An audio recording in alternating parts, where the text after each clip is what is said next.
ఈ దరిద్రులు నేను ఎప్పుడో ఒకవేళ ఈ సంఘటన జరగకముందు గనక ఈ భయ్యా సన్య యాదవ్ అనేటటువంటి మనిషి అక్కడికి సంఘటన జరగకముందు వెళ్ళి ఉండున్నట్టయితే కనుక ఖచ్చితంగా నేను అది అతను వ్లాగ్లో భాగంగా వెళ్ళాడు అనేది మనం సమర్థించవచ్చు.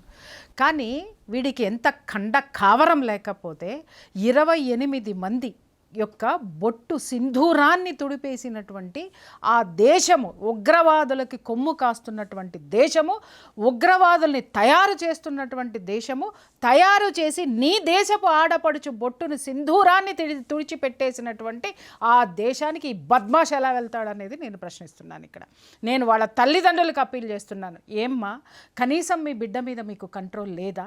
అతను ఎక్కడికి వెళ్ళాడు? ఇంతకు ముందే ఆరోపణలు వచ్చినాయి అతని మీద.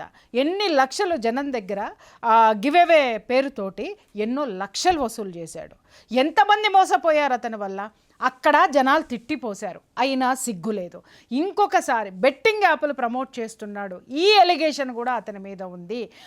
ఆ పేరెంట్స్ డబ్బు వస్తే చాలు, మాకు ఇవన్నీ మాకేం అవసరం లేదు, మా వాడు దేశాన్ని అమ్మేసినా చాలు అని చెప్పి అంతకు ముందు వరకు కూడాను బెట్టింగ్ గివ్-అవే పేరు మీద మనుషుల నమ్మకాల్ని అమ్మి పడేస్తే, బెట్టింగ్ యాప్స్ మీద జీవితాల్ని నాశనం చేసేస్తే, ఇవాళ దేశం దాటేసి దేశాన్ని అమ్మేసేటటువంటి పరిస్థితుల్లో కూడా ఈ తల్లిదండ్రులు, అమ్మ మీరు తోసేశారా మీ బిడ్డని తోసేసి ఇక్కడ భారతదేశంలో ఉన్నటువంటి మమ్మల్ని అందరినీ బలి చేద్దామనుకుంటున్నారా?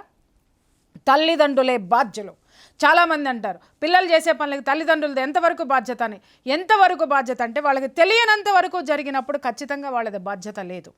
ఇన్ని ఎలిగేషన్స్ నీ బిడ్డ మీద వస్తున్నప్పుడు నీ బిడ్డను కంట్రోల్ చేయాల్సినటువంటి అవసరం లేదా? 30 కోట్లు పెట్టో 3 కోట్లు పెట్టో వాళ్ళ ఊర్లో ఒక ఇల్లు కడుతున్నాడు. ఓకే, ఆ ఇల్లు చూసుకొని మురిసిపోతున్నారా? ఆ ఇల్లు ఎంతమంది సమాధుల మీద లేచిందండి?